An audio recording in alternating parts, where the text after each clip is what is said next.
Hello guys, you're welcome back to my YouTube channel. It's your girl Nakara here. If you're a returning subscriber, a million kisses, and if you're new here, you're most definitely welcome. Today we're going to be creating this afro wig. You see, it looks so natural. That's for some of us who do not have nappy hair but who want to belong. See, we fake it till we make it. Okay, you're welcome. Today we're going to learn how to do this. I did this using one pack of Sarah's Expression afro hair.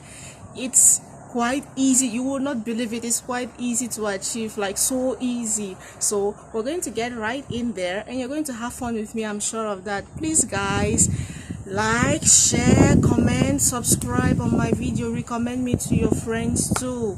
Thank you guys for coming back. Okay, let's get straight into the tutorial.